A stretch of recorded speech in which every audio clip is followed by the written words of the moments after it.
Right guys, welcome to another World Cup team preview series. And in today's episode, we will be talking about Switzerland. Yes, that's right, we'll be talking about Switzerland in today's episode. And if you like these sort of World Cup team preview videos, why not hit the like button and subscribe to the channel. And also ring the notification bell so that you don't miss any of these World Cup team preview videos that will be coming out. Well, there's not many because we're getting closer and closer to the World Cup. So subscribe to the channel.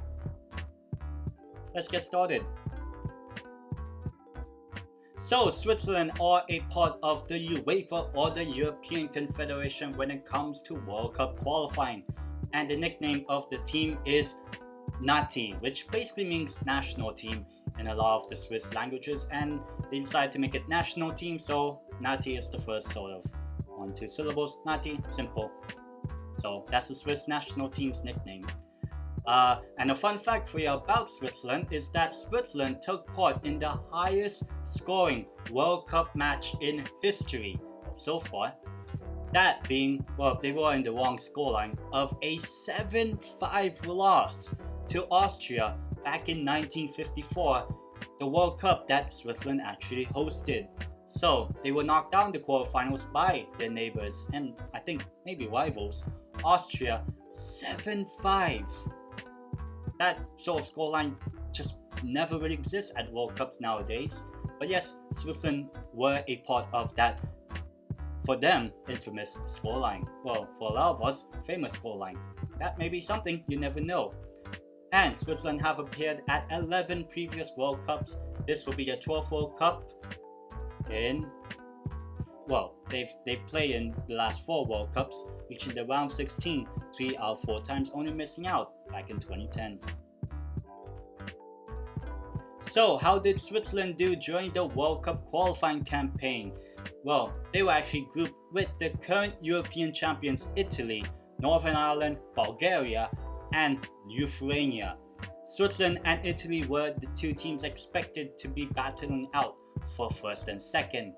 But with the European champions being in the qualifying group, it was very difficult to call on Switzerland to be the ones that will be topping the group.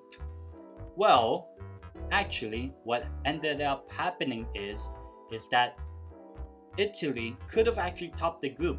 They could have actually beaten Switzerland, but actually Switzerland ended up drawing against Italy in both of their home and away matches, and Italy had the chance to win in both of those games as they missed a penalty in both matches. Jorginho missed a penalty in both matches, and because of those draws and Italy's subsequent failure to score goals in the games that ended up being draws for Italy, it actually meant that Switzerland and Italy were both unbeaten during qualifying, but Switzerland won more games than Italy did, and that's how Switzerland were the ones that topped the group and led to Italy not only not qualifying automatically for the World Cup, but put them in the playoffs, in which they were unceremoniously eliminated by North Macedonia back in March.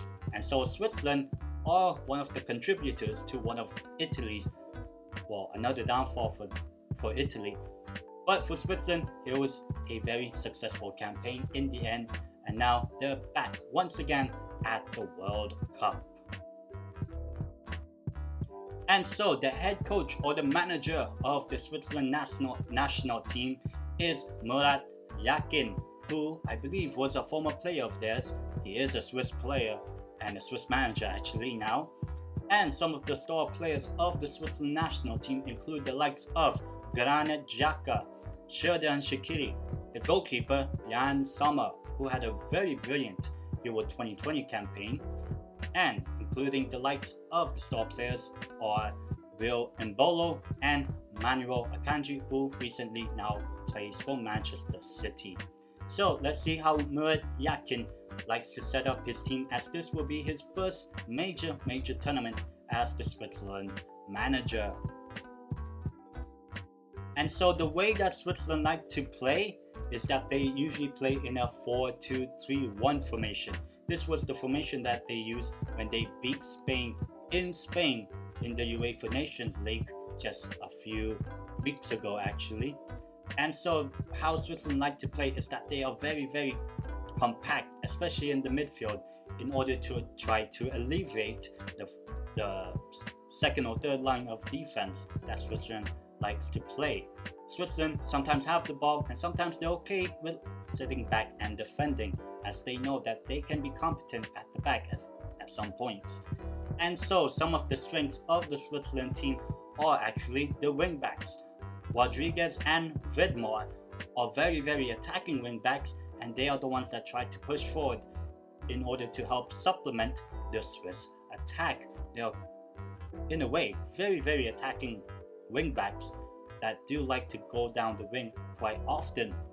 And another strength of the Swiss team is the midfield block.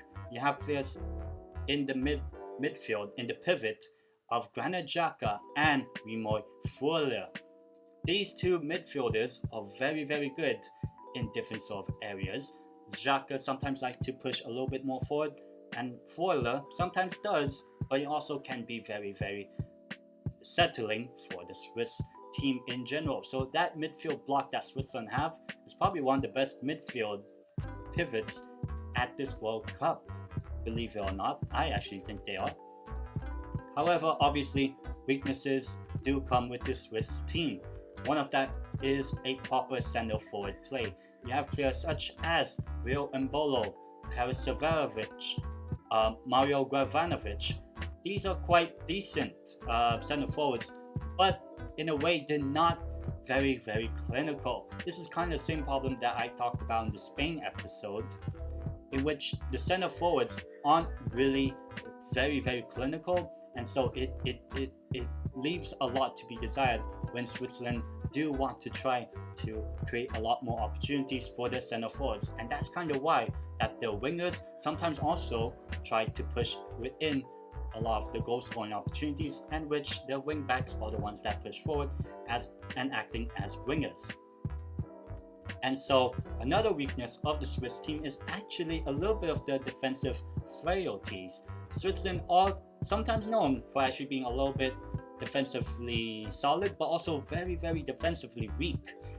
There have been scorelines at major tournaments that tell different stories about the Swiss team. If we were to go back at previous campaigns, major tournaments, Switzerland conceded 3 goals in 2 games at the European Championship. A 3-0 loss to Italy at the Euros group stage, and then conceding 3 goals against France. However, Switzerland can also defend and keep teams to only a 1 or keep a clean sheet. And so Switzerland are very inconsistent when it comes to defensive solidity, and so it's sometimes hard to judge whether the Swiss defense is very solid or very easy to attack.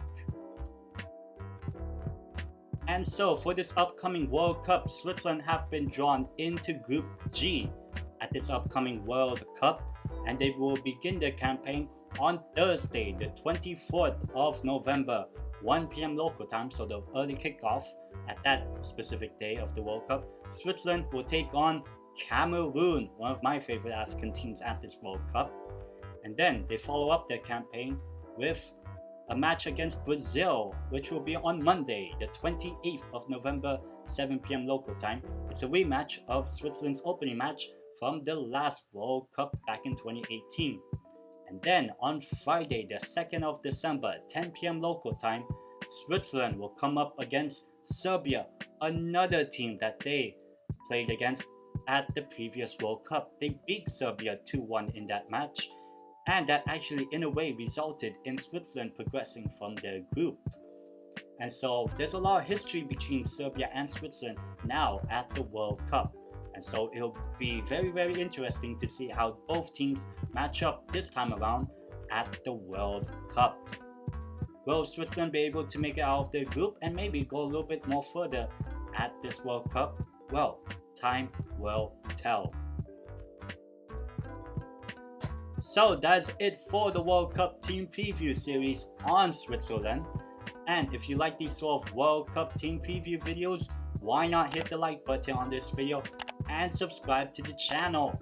And also ring the notification bell so that you don't miss any of these World Cup team preview updates. Oh wow, I just realized this. It's not a hickey. It is not a hickey. My god. I don't know why it's there. But yeah, ring the notification bell and subscribe to the channel. But yes, the World Cup is coming up very, very soon. This month, the World Cup finally kicks off. And obviously, Switzerland won't play till, well, near after most of the teams have been played. But obviously, we cannot wait for the World Cup. There's only 4 more episodes to show you guys, basically. And the next episode, which will be on Friday, the 4th of November, we will be talking about the last and final African team, Tunisia. That's right, we'll be talking about Tunisia in the next episode on this upcoming Friday. And so, until then, I will see you guys in the next one.